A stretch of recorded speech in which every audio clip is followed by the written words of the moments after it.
Hi. Hey, how are you? Good, how are you? Good. Can you see me?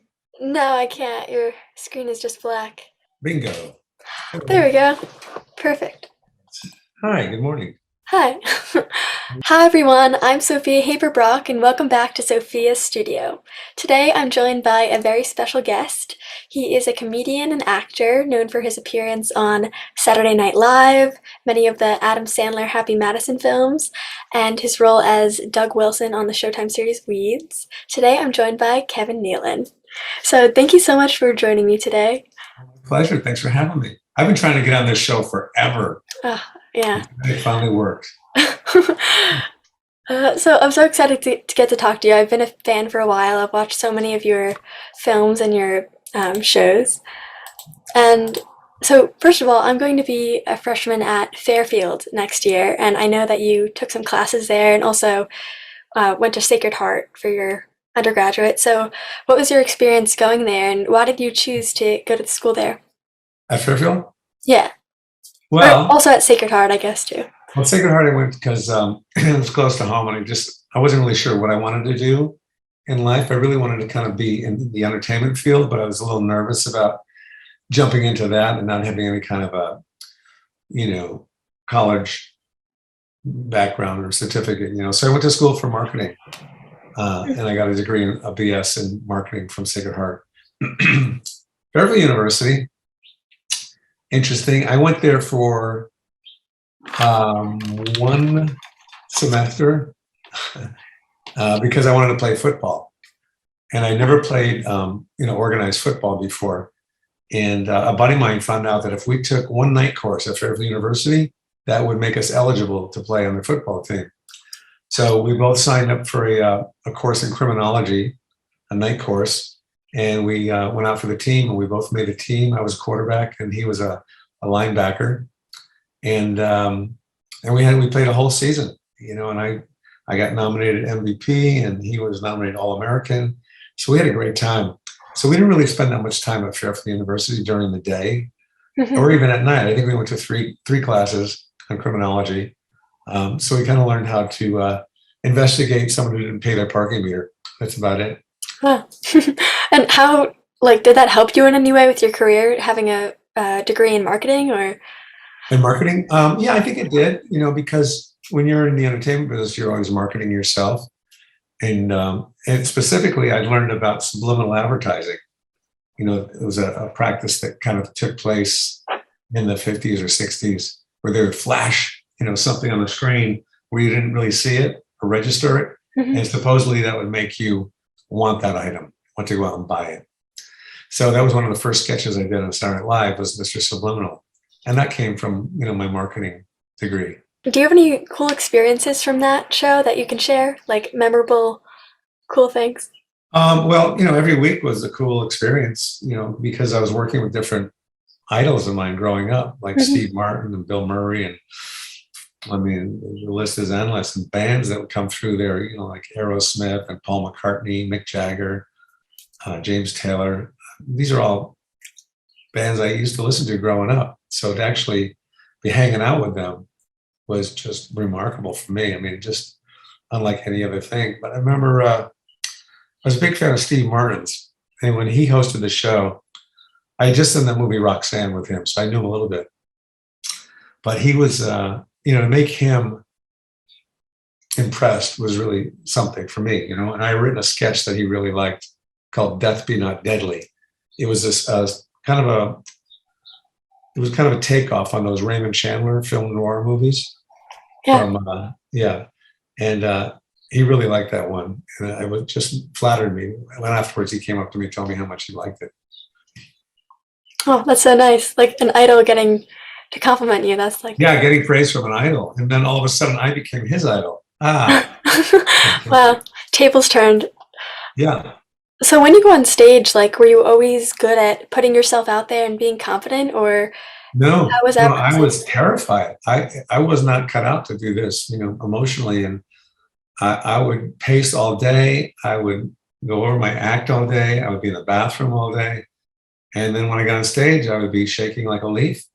It was something. It wasn't an acquired. It was an acquired kind of profession for me. I never even dreamed of, like, I used to hate getting up in front of my class and talking about a homework assignment or something, a topic that we had to research. Excuse me. I would just dread that the teacher would pick on me and I'd have to get up in front of everybody. Wow, that's crazy that that's now like your entire profession. Yeah, I know. But now I don't really have any fear or nervousness at all. I'm pretty much dead inside. Oh, that's great. Yeah, That's what fame has driven you to. yeah, I guess so. And like, did you get any advice from people, or was it just having to go there and? Oh yeah, no, I got as much advice as I could. I would go up to every comic and talk to them, and I think the most advice, or the most advice I heard was be unique and original and get on stage as much as you can, which was true. The more you get on stage, the looser you are, and you want to get it down to the point where you're not even thinking about your prepared material. You're just kind of going with the moment and being present and just trusting your instincts. I like making people laugh better Mhm. than anything else. So, and that seemed to come more easily to me. So it just kind of fell into place, and that's what I did. I followed that passion, and that was a passion of mine. And I think that's, to have a passion in life is really a gift, because a lot of people don't have a passion. They don't know what they like, and they just, end up not having a very exciting life, I would think. Hmm. And what are some of your favorite things about doing comedy? You said making people laugh. Like, what are some Well, other things? that's first and foremost. I like the craftsmanship of it. I like composing, like creating a joke. It's and I come up with material in a lot of different ways. I could be with friends where I'm more relaxed and we're talking about something, and I come up with something funny and I write that down. I have to write everything down because I'll forget it. Uh, or I may not forget it, but I'll spend like the whole next hour or two trying to remember it and not forget it. So it's creating the jokes. It's being in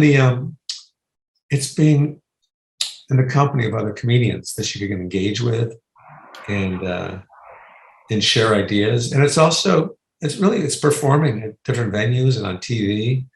I did all the talk shows, starting with Johnny Carson and David Letterman and Jimmy Fallon and Conan O'Brien and Jimmy Kimmel. I did all those talk shows over the years. And I used to be really nervous going on those things, but now really I kind of go on thinking I'm the host and they're the guest. You have to change your mindset about it. Yeah. Yeah, that's true. Yeah.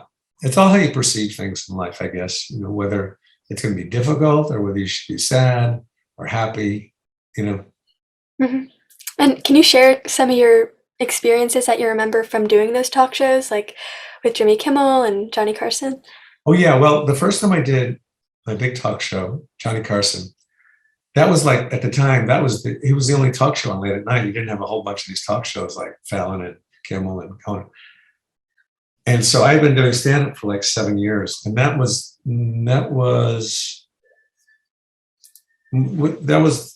what you really strive to get on that show. Mm-hmm. Once you get on that show, it kind of validated you as a stand-up.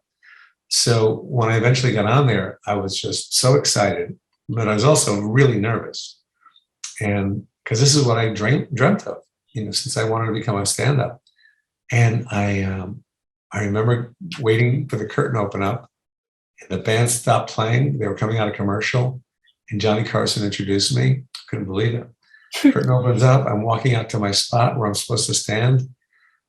I see Johnny. He gives me a little hi. I say hi to him, and as I'm walking out, I can't remember my act at all. I totally went blank.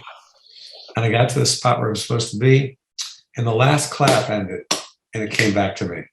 Yeah. And that was probably the highlight of my career, even from everything else, Saturday Night Live, Weeds, many Adam Sandler films. It was such a momentous accomplishment for me, and a joy, just a thrill to be doing stand-up on Johnny Carson. And then afterwards, he called me over to do panel, which is a really rare thing for a comic.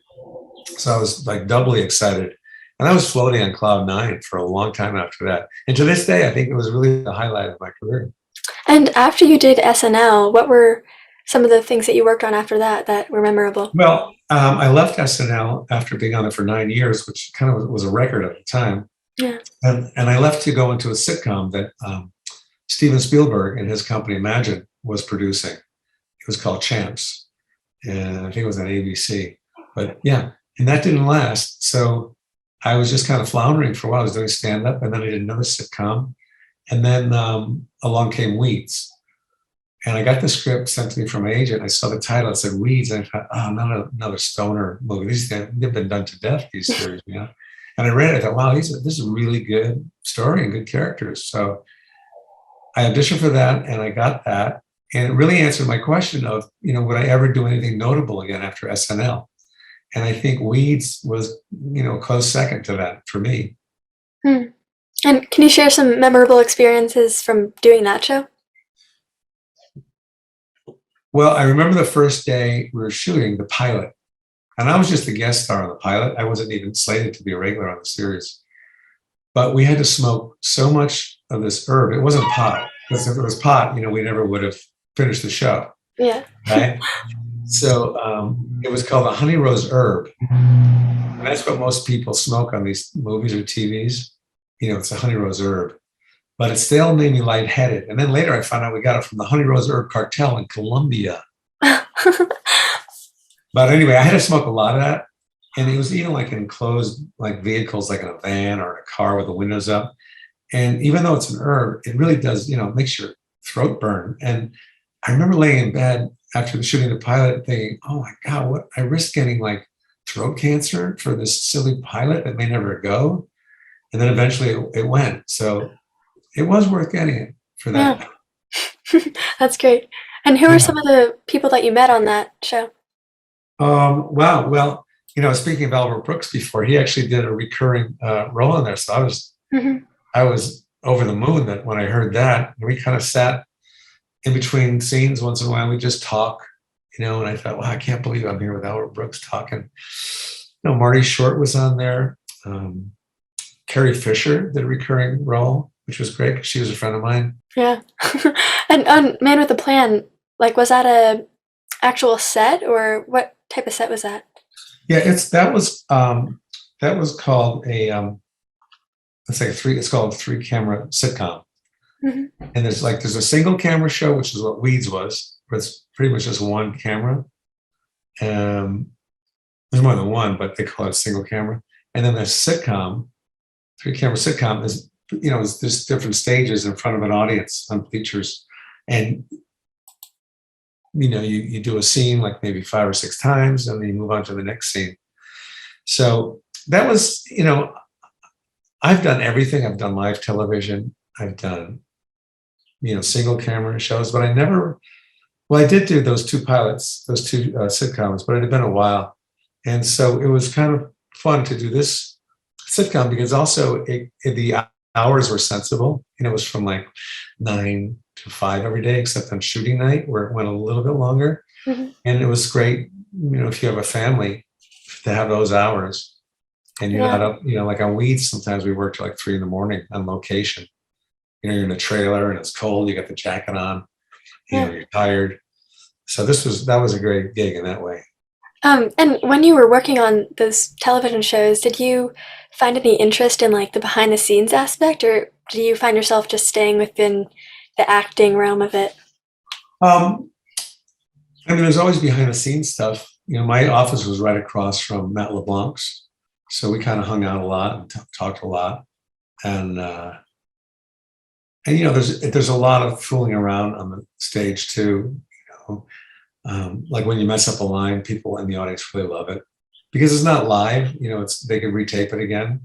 Yeah. And it shows kind of a vulnerableness to the actor, and the audience is thinking, oh, he makes mistakes. That's cool. But so that's pretty much the behind the scenes stuff.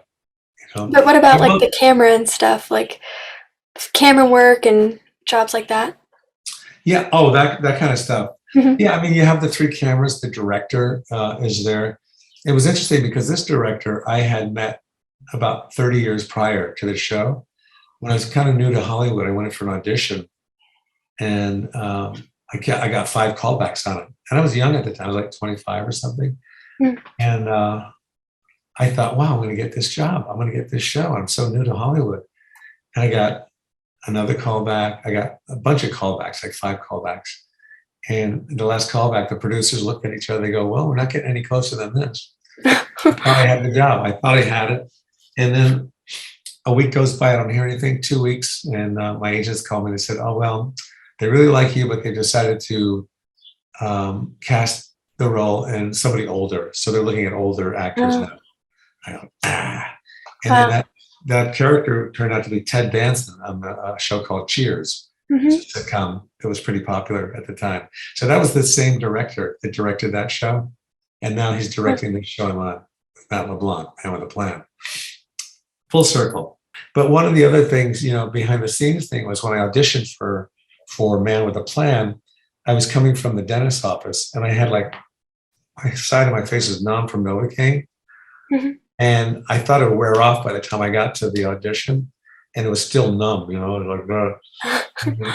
I read with Matt LeBlanc. I never met him before, and he came into the room. He goes, "Hey, you ready to read this?" I said, "Sure." And we started reading it, and I didn't want to tell him that I just came from the dentist. So we read it, and then he went to see the producers across the hall, and they said, "How was he?" He goes, "He was good, but I think he might have had a stroke." Oh my gosh, Yeah. that's funny. So And that was, and through all that, I still got it. yeah, that's great. And can you talk about your experience with the Adam Sandler movies on Happy Madison's? Yeah, Adam, I knew from stand up a little bit, and he was going to NYU at the time where I first met him. He was doing stand up at a club called the Comic Strip in New York, and we hung out a little bit. I walked back to another club with him, and the next day he told all his friends at NYU that he was hanging out with me because I was on SNL at the time. Yeah. And then he eventually got on SNL, and he's really good, a good writer, and he did those weekend update spots like Red Hood sweatshirt and that kind of thing. And then he just started making movies, and he kept asking me to be in them. So I think I've done like 13 Adam Sandler films, but they're always my roles are very kind of embarrassing. Like in Little Nicky, I played Tidhead, the gatekeeper of hell, and I Mhm. had these 2 breasts on my head that looked real. They were like very authentic, even to the touch. Everybody wanted to feel my head. I never had so much attention. And then when they took them off, it's like nobody knew me. It's like nobody Oh, cared about me. yeah.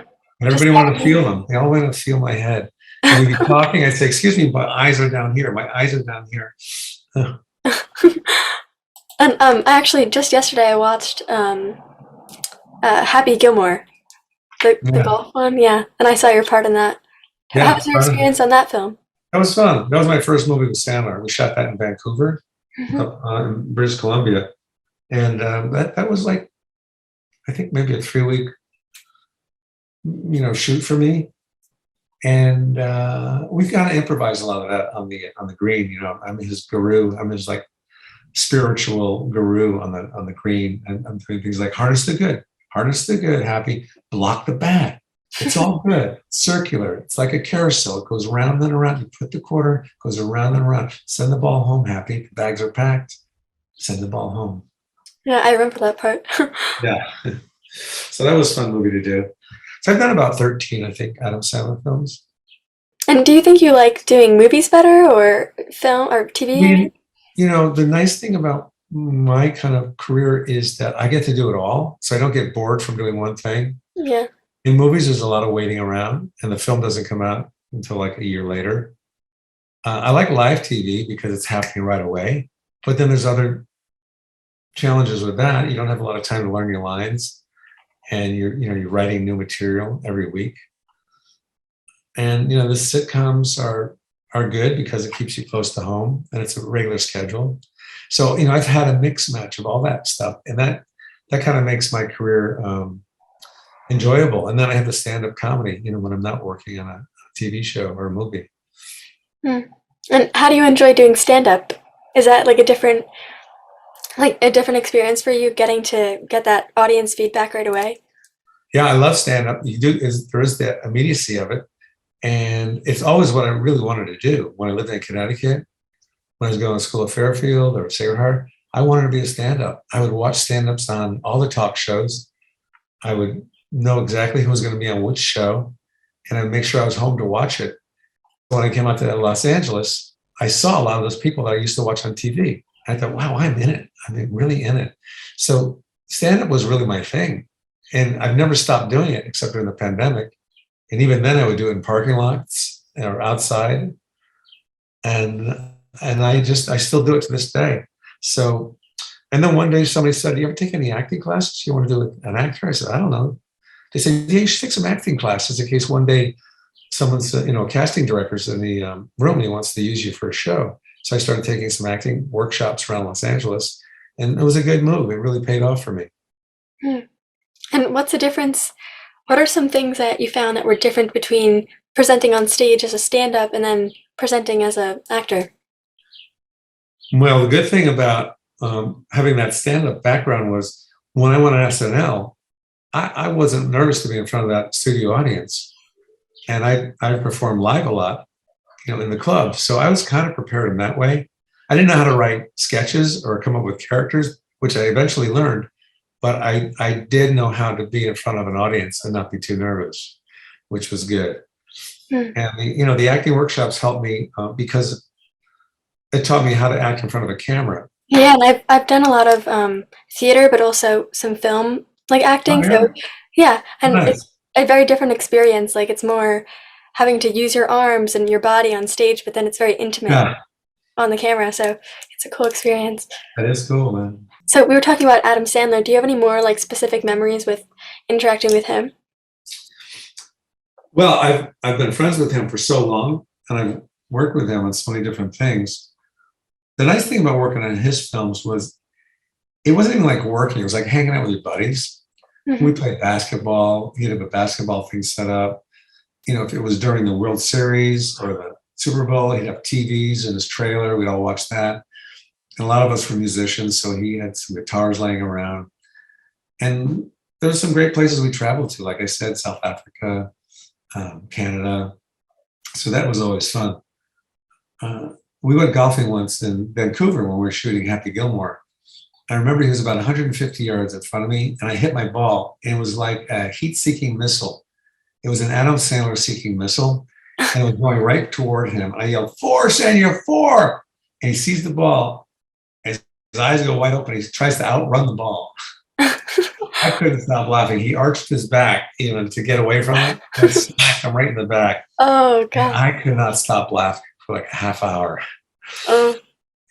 So, let's see, what else?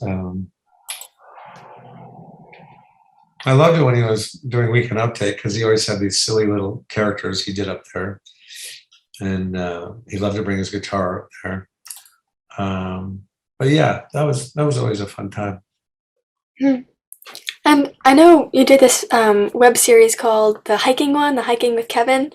What was that like, and what was the inspiration for doing that? Well, that's something I really enjoyed doing. I'm still doing it now. I'm on season 4. It's called Hmm. Hiking with Kevin on YouTube. And I basically hike with a different celebrity every week, mostly in the canyons around LA. And that originated, one day I call a friend of mine, he's an actor, Matthew Modine. He's on Stranger Things now. Hmm. I said, "Matt, you want to go take a hike?" He goes, "Sure." So we go to this canyon near my house and we start hiking. We're just talking. And we're both out of breath as we're getting to the top. It's pretty steep. And, we're going, "So Matt, when I called you, did you remember?" And we could barely understand each other because we were so out of breath. And I thought this would be funny to film this. We're in an interview and we couldn't understand either one of us. So I did that, and that was funny. And then on the way down the other side of the mountain, I started asking more serious questions. I had my cell phone, holding my cell phone. I said, "Matt, you ever turned down anything that you have regrets for work-wise?" He goes, "Oh, I turned down," he did a big film called, what was it called? Full Metal Jacket. This was a really big film. This was back in the 1900s. And so he was a really hot item at that time. So he's getting offered a lot of film roles. And he turned down the Tom Hanks role in Big, that movie Oh Big. wow. He turned down the Charlie Sheen role in Wall Street, Michael J. Fox in Back to the Future. And I couldn't believe everything he turned down. I said, "You idiot." And he laughed, I laughed. And I started posting those on Twitter, just like 2-minute segments. And then it became longer. And then Howard Stern said, you should make those segments longer. And I thought, he's right. Do you live on a freeway, by the way? No, I live right near a road though, and it's horrible sound. I'm like right at the front of my house. Like this is where the Oh, office yeah. is. Yeah. It's so annoying when I'm filming videos. It's like every car. Um, Yeah, that could happen. One time I remember I was doing an audition on tape because during the pandemic, even to this day, you don't really go in to audition in person. And I was playing the part of like a police chief, and I was doing my lines, and then outside I heard a cop car go by, "Woo, woo, woo." uh, And we were going to stop the camera, but we decided not to because it was so appropriate for the audition. yeah, Like cops going by, so sometimes it works in your favor. yeah. I love it, especially when it's like a huge truck and it like completely muffles everything I say. It's like, Yeah, yeah. um, but doing your interview thing, like, how do you like interviewing other people, and what was that experience like? Like, do you like learning about their other celebrity stories, Yeah. like relating to Well, them? yeah. I mean, you or like me, you probably are influenced by different interviewers, Hmm. talk show hosts, and I've listened to a lot of them over the years. And one of my favorite ones is Howard Stern because I think he really asks good questions, and he asks a lot of questions. And so I think I emulate him a little bit on my hikes where I ask a lot of questions. Sometimes people make fun of me, like Conan. He goes, "Can I answer the first question first before you ask me the next one?" Okay, okay. So, and then sometimes I prepare more for a guest if I don't know them that well. I'll have like a little list I'll keep in my pocket. Hmm. Um, and other times I'll just wing it because the conversation is going so well and it's leading from one point to another, unless there's certain questions I really want to ask them. But for the most part, I kind of like just keeping it loose, right? Hmm. Yeah, just having a conversation. That's like the Yeah. best. And it's fun outside doing it because for some reason people are less intimidated outside because there's no audience, there's not a lot of lights hitting them. And they see how unprofessional it is with me just holding the camera. Mhm. And so they're a lot more open and revealing, which I find to be very, very entertaining and useful. Hmm. Yeah, and probably because you're doing an activity too. Like you have to keep track of your where you're walking to. That's true. That's true. Yeah. Um, so do you have any like what have you learned from doing the interviews? Like having I find when I do my interviews it's like you have to like listen and also talk and like share some of your story. So do you really just have a conversation with them or what's your Yeah, it's a lot of conversations. It's a lot of silliness. I try to come up with questions that no other talk shows host on an interview would have asked them. yeah. Like, how often do you floss a day? That kind of stuff. They're like, whoa. Yeah. Or, what do you do with calluses? Do you shave them off? Do you leave them on your foot? What do you do? So it's just stuff like that. And I intersperse that kind of stuff with the regular conversation. It's hard for me to listen to myself talk because, you imagine yourself in a whole different light in your head. And when you see reality, you go, ugh. Also, the way I speak, I have a lot of things that I don't like about when I'm on an interview show. For instance, I'll say a lot, or you know, Yeah. uh, and that's a really hard habit to break. Yeah, I find the same with me. I say like a lot, which it's difficult to break, especially when there's like silence and you're trying to fill the space. I find Yeah. what are some things that you're working on? I know you're working on that. What are some other things that are coming Well, I'm working on a project now. Hi, how's that project coming? up? I am working on a season 4 of my hiking show. I've already done 7 hikes, and I hope to do about 15 to 20. The thing that's been keeping me busy for the last year and a half or so is a book I've been writing. I do a lot of caricature artwork, like you can see some on the wall there. Let's see, that kind of Okay, stuff. yeah. And I've been doing that for a while. Been painting those, and I got a book deal with Abrams Publishing, and there's a book on all those caricatures, about 60 of them, and accompanied with an anecdote for each one, an anecdote. And I really enjoyed doing it. It was a lot of work, but I enjoyed doing it. And the book is coming out October 27th. and you can find that on Amazon right now. There's pre-ordering right now on Amazon or anywhere we can find books. So that's my next project that I'm excited about. And then the hiking show. And in the meantime, I'm also doing a couple of films, small roles in these independent films, and stand-up. And if people want to see where I'm performing, they can go to kevinnealon.com. And that's my tour schedule. And if they want to see me in person, just get to the airport where I'm performing. I love that. And also, would you ever write your own movie? Like, would you write your own television thing, or? Well, I've written quite a few of those, and writing is really hard, and getting it produced is just as hard, if not harder. So I've gotten to the writing part and pitching it. I sold a couple of sitcoms to different studios, but they ended up not getting them to the network. They couldn't sell them to the network. So it's an arduous process, but I think I'm getting ready maybe to do another one, but it takes a lot out of you. And I'm thinking maybe that's not my forte, you know. Mm-hmm. Stick You to know, the, you know, you know, you you know. know. Yeah, once you notice it, it's like you're watching yourself every time.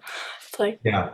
I like to watch people that are very articulate and they don't care if there's a space, but there's no uhs or you knows in there or likes. I do watch that for some people. Some people are really good at it. They know specifically what they want to say and they have the words to say it. yeah, And it's like they're reading a script. It's yeah, crazy. yeah, exactly. And finally, do you have any advice for students or upcoming young people that are in the industry? Well, first of all, be nice to everybody. Don't get a big head or an attitude, because aside from it being, obviously you want to be nice to people, but these people will show up again in your life. You know, these people that were receptionists or PAs or ushers will maybe eventually be a casting person or a producer and want to use you in one of their projects. Plus, it's just nice to be nice to people, to be kind. Career-wise, I would say if you're doing stand-up or acting, make sure that you really make yourself different from everybody else, because there's so many people that are trying to make their mark in that field and get work. And if you come in there with something different to offer, I think you're more likely to get noticed. There used to be a time where it's only good people, good-looking people got on camera as leads, but now it's like the opposite. You know, you could look like anything. It doesn't matter what you look like, as long as you bring something that's unique to it. So I would say that, and then also the same advice someone gave me is get on stage as much as possible. Keep writing, be original. And also one thing they told me was don't pigeonhole yourself into just one thing. Take some acting classes, which is what I did, and learn how to write. I read all the books on how to write screenplays and sitcoms. So get yourself all loaded up and be ready when that opportunity presents itself. Yeah, that's great. Yeah, thank you so much for coming on my show and sharing your stories and your wise words. Well, it's my pleasure. Thanks for having me. And I'll continue to watch your show. Oh, thank you. Okay. Okay, yeah, perfect. That was great. Thank you so much. Great. Yeah, that was fun. It's fun. Cool. Yeah. What's the YouTube title? It's called Sophia Directs. Nice.